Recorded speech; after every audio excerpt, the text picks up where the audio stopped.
जिसके साथ आप पूरी जिंदगी बिताने वाले थे, अगर उसने आपको धोखा दिया तो उस रिलेशनशिप का और आगे वाली रिलेशनशिप का मीनिंग क्या रहता है। हेलो फ्रेंड्स, आज की हमारी मूवी अरडोर ये 2002 की एक कोरियन इसी कंसेप्ट पर बेस्ड मूवी है। ये मूवी हमें बताती है कि आप कोई भी गलत काम कर रहे हो, इसे किसी भी रीजन की वजह से जस्टिफाई नहीं कर सकते। वीडियो स्टार्ट करने से पहले मैं आप सबसे रिक्वेस्ट करना चाहता हूँ, अगर आपको वीडियो अच्छा लगता है तो प्लीज इस वीडियो को लाइक कर दीजिएगा, कमेंट भी कर दीजिए, जिससे चैनल को बहुत सपोर्ट मिलता है। बिना किसी देरी के एक्सप्लेनेशन को स्टार्ट करते हैं। मूवी स्टार्ट होने पर हमारी मेन कैरेक्टर जिसका नाम है यूजिन, ये अपनी बेटी के साथ सुपरमार्केट में हमें दिखाई जाती है। ये हमसे कहती है कि मेरी लाइफ बहुत ही परफेक्ट थी। उसका लव मैरिज था, अपने सीनियर से ही उसने शादी की थी।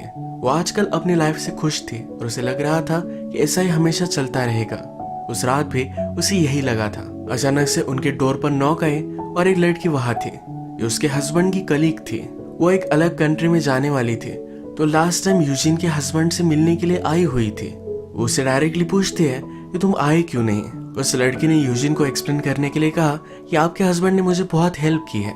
जाने से पहले मैं उनसे मिलना चाहती थी। वो बहुत ही ज्यादा ड्रंक हो चुकी थी और यहीं पर यूजिन के हस्बैंड के साथ इंटीमेट होना चाहती थी। उसके बातों से यूजिन को पता चल गया कि उसके हस्बैंड और इस लड़की में अफेयर चल रहा था। गुस्सा होकर उसे निकल जाने के लिए कहती है। वो अपने हस्बैंड पर भी गुस्सा थी तो अलग रूम में चली गई। इस लड़की को यूजिन का हस्बैंड घर से बाहर निकालने की कोशिश करता है, पर लड़की डायरेक्टली यूजिन के पास आ गई। कहती है तुम्हें क्या पता हमारी रिलेशनशिप के बारे में, मैं उससे प्रेग्नेंट भी थी, मैं उसकी पूरी दुनिया हूँ, तो हम दोनों के बीच में नहीं आ सकते।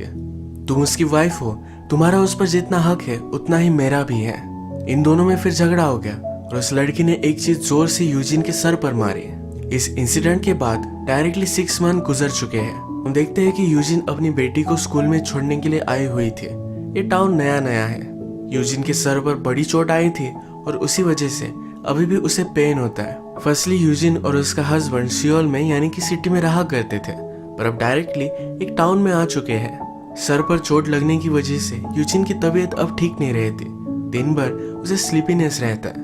अपने मैरिज को बचाने के लिए उसका हस्बैंड ने सियोल को जॉब छोड़ दिया है। अब वो इस छोटे से टाउन में आकर एक छोटा सा शॉप चलाता है। यूजिन अभी भी उस पर बहुत ज्यादा गुस्सा है, तो उससे ज्यादा कुछ बात नहीं करती। जिस टाउन में वो है ये बहुत ही बोरिंग टाउन है, करने के लिए कुछ भी नहीं। यूजिन को ड्राइव पर जाना अच्छा लगता है। उसका हस्बैंड स्मोकिंग छोड़ने का ट्राई कर रहा था, तो इसी एडिक्शन को दूर करने के लिए उसके पास मेडिटेशन की सीरीज वगैरह थी। ये सब यूजिन जाकर फेक आती है। ड्राइव करते हुए एक हिल पर रेस्ट स्टॉप था जहाँ पर वो रुकी हुई थी। रेस्ट स्टॉप लेडी ये जरा वियर्ड लगती है। घर आते वक्त यूजिन की गाड़ी बंद पड़ गई। आसपास एक घर था जहाँ वो गई। यहाँ सब कुछ अबैंडन पड़ा हुआ था।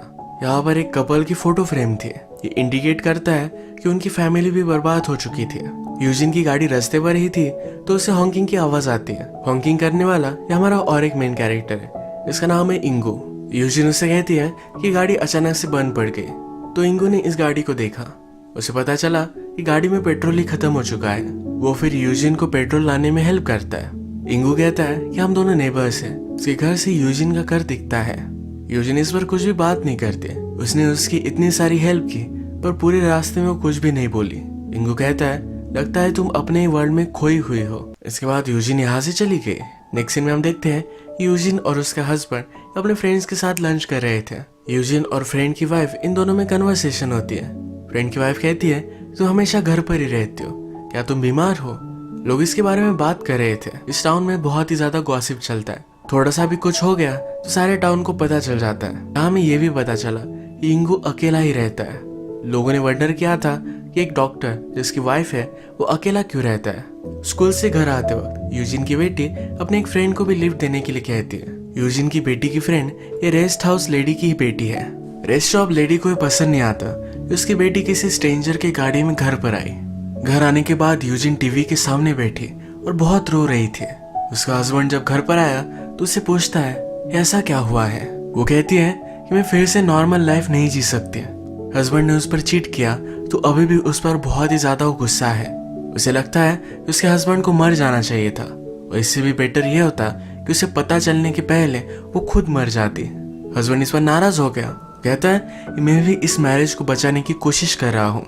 मैं सब कुछ छोड़ छाड़ कर यहाँ पर एक छोटा सा शॉप चला रहा हूँ और तुम हमेशा कंप्लेंट करती रहती हो। एक दिन यूजिन फिर से रेस्ट स्टॉप पर आकर वही हैंग आउट कर रही थी।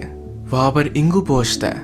उसे देखकर कहता है कि वेदर बहुत ही अच्छा है, तुम इतनी उदास क्यों बैठी हो? ये लाइफ इम्पोर्टेंट है इस तरह से वेस्ट करने के लिए।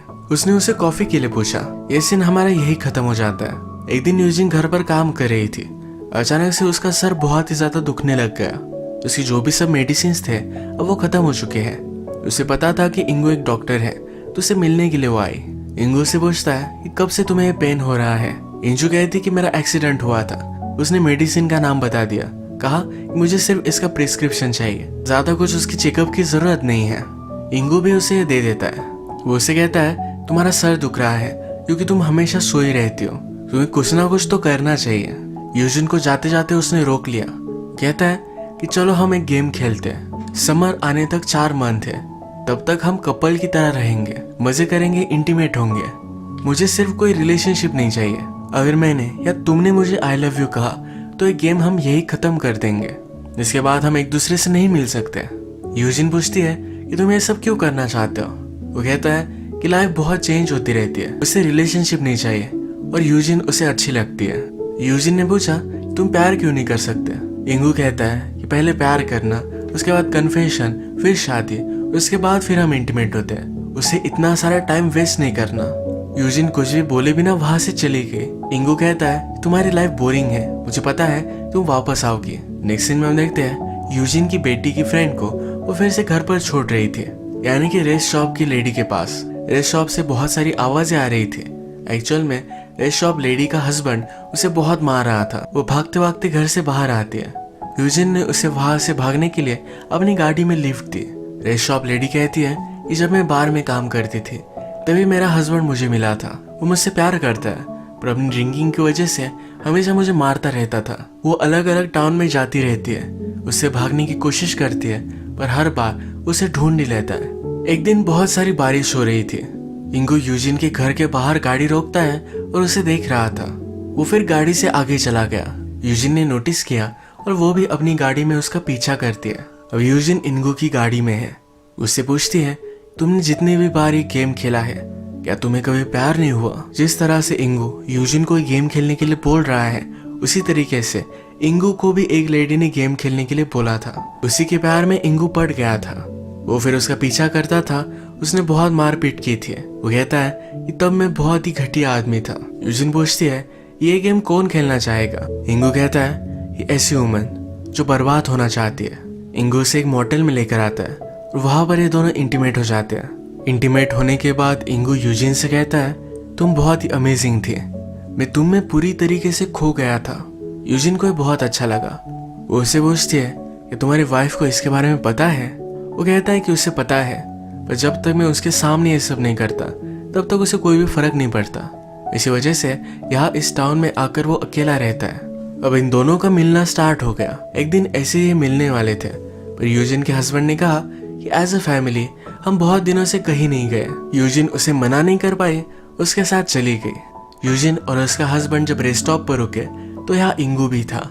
एक दूसरे को नोटिस कर कर इग्नोर कर कर अपने अपने रास्ते चले जाते हैं। यूजिन का हस्बैंड दिन भर उसके साथ था, रात में भी घर पर ही है, तो इंगू को कांटेक्ट नहीं कर पाए। वो फिर किचन की खिड़की से उतर कर डायरेक्ट इंजू के घर पर आ जाती है।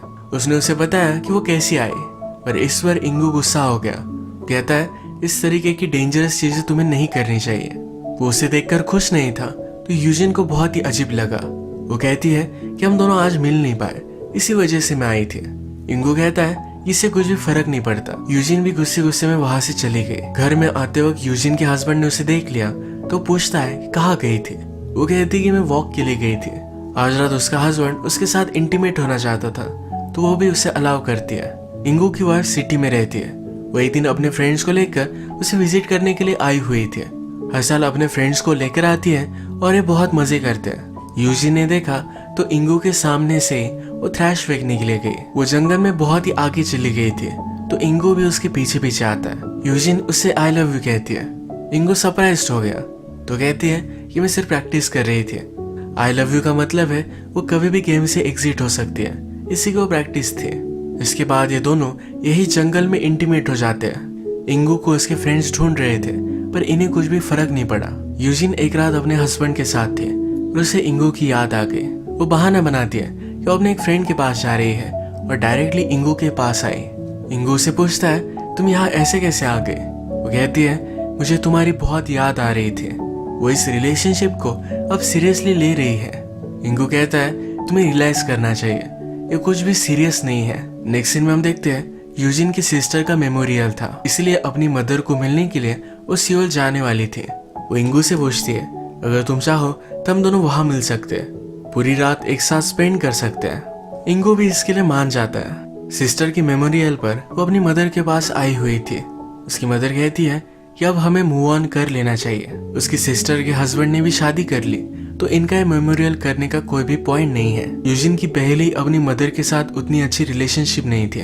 वो साल भर में एक बार मिलते थे, अब वो भी नहीं मिलेंगे। टाउन में यूजिन और इंगू मिले और एक जगह पर डिनर करने के लिए आते हैं। इंगू यहाँ पर बहुत ही बोर लग रहा था। यूजिन उससे पूछती है कि हम वॉक करने के लिए जा सकते हैं। इंगू ने इसके लिए भी मना कर दिया। वो उससे पूछती है कि अगर तुम्हें नहीं आना था तो आए ही क्यों। वो गुस्सा होकर कहती है मैं भी गलत कर रही हूँ, अगर तुम मुझसे बोर हो चुके हो तो वैसे बता दो, हमें रिलेशनशिप एंड कर देंगे। इंगू कहता है कि मैं ऐसा कुछ भी नहीं चाहता। यूजिन इस रिलेशनशिप में बहुत ही इन्वेस्टेड है, तो उसे डर लग रहा है ये दोनों अगर इमोशनली इन्वॉल्व हो गए तो प्रॉब्लम हो सकता है। इंगू डर रहा है क्योंकि जब भी वो रिलेशनशिप में था तो उसे कमिट नहीं कर पाया। वो डिस्टर्ब था क्योंकि टाउन में सब लोगों को उन दोनों के बारे में पता चल चुका है। यूजिन कहती कि ठीक है अब हम इस खेल को बंद कर देंगे। इंगू जब उसे घर छोड़ रहा था तो एक बस वहां से गुजरी और टाउन के सब लोगों ने इन दोनों को एक साथ देख लिया। इन दोनों के रिलेशनशिप की जो भी रूमर्स थे वो कंफर्म हो गए। एक दिन यूजिन के घर पर कुछ वर्कर्स आए। एक्चुअल में यूजिन का हस्बैंड एक फिश पॉन्ड बनाने वाला था, तो यही बनाने के लिए ये सब वर्कर आए हुए थे। यहाँ आवाज हो रहा था तो यूजिन कहती है मेरी बेटी को लेकर मैं कहीं बाहर जाती हूँ। वर्कर्स ने कहा कि जल्दी वापस आ जाना क्योंकि उनका काम खत्म हो जाएगा। टाउन में यूजिन फिर से इंगू को नोटिस करती है। वो उससे कहती है कि थोड़े टाइम में हम मोटेल में मिलते हैं। वो अपनी बेटी को रेस्ट शॉप लेडी के पास छोड़ देती है और फिर मोटेल आती है। इंगू ने अब रियलाइज किया है कि उसे भी यूजिन के साथ रहना है, पर वो डर रहा है। वो उससे कहता है अगर हम एक साथ रहे तो हम जो मिस्टेक कर रहे थे वही मिस्टेक हम बार बार करेंगे। तुम मुझसे झूठ कहोगे, मैं भी फिर से गेम खेलना स्टार्ट कर दूंगा। ये पूरा सही नहीं होगा। ये दोनों फिर इंटीमेट हो गए। इंटीमेट होने के बाद वो कहता है हम दोनों ने एक मैरिड लाइफ जी है, हमें पता है कि हमारे लिए नहीं है, पर फिर भी ये दोनों ट्राई करने वाले हैं। जब यूजिन मोटेल से वापस आए तो बाहर ही उसका हस्बैंड उसका वेट कर रहा था। उसे उसके अफेयर के बारे में पता चल चुका है और वो बहुत ही ज्यादा गुस्सा है। यूजिन कहती है कि मुझे डिवोर्स चाहिए। वो कहता है कि मैं तुम्हें इस तरह से जाने नहीं दे सकता। उसने अपनी पूरी लाइफ यूजिन के लिए दी है, तो बहुत ही गुस्सा था। वो उसे बहुत मारता है। यूजिन ने रियलाइज किया कि जिस तरह से रेस्ट शॉप लेडी का हस्बैंड उसे हमेशा कैद करके रखना चाहता है, उसी तरीके से उसका खुद का भी हस्बैंड है। वो फिर रेस्ट शॉप पर आई। रेस्ट शॉप लेडी ने अपना शॉप बेच दिया था, तो वहां पर यूजिन इंगू को बुलाती है। उससे कहती है कि मैं अब फिर से घर नहीं जा सकती। इंगू उसके पास आता है, उसकी मलहम पट्टी वगैरह करता है। उसने उससे कहा कि हमें लगता है कि अच्छे लोगों को प्यार होता है, पर एक्चुअल में जो प्यार करते हैं वो बहुत ही सेल्फिश लोग होते हैं। उनके पास के सब लोगों को हर्ट करते हैं। इसी टाइप की इन दोनों की रिलेशनशिप है। यूजिन बहुत रोती है कि अब वो घर फिर से वापस नहीं जा सकती। उसके पास अपनी बेटी का फोटो भी नहीं है। उसे डर लगता है कि शायद अपनी बेटी का फेस भी वो भूल जाए। अगले दिन यूजिन और इंगू ने दोनों ने डिसाइड किया कि अब ये अलग टाउन में जाकर रहेंगे। इनकी रिलेशनशिप को एक सही से चांस देंगे। इंगू ने भी डिसाइड किया था कि शायद वो फेल होंगे, और फिर भी ट्राई करने वाले हैं। गाड़ी से जाते जाते उनका एक्सीडेंट हो गया। यूजिन कहती है कि मैं हॉस्पिटल में थी। जब मुझे होश आया तब मालूम पड़ा कि इंगू की डेथ हो चुकी है। इसके बाद वो फिर से घर पर नहीं गई, तो इंडिपेंडेंट एक सिटी में रह रही है। वो कहती है कि मैं अभी भी अकेली हूँ, रात में अकेली रोती रहती हूँ, पर फिर भी वो अब खुश है।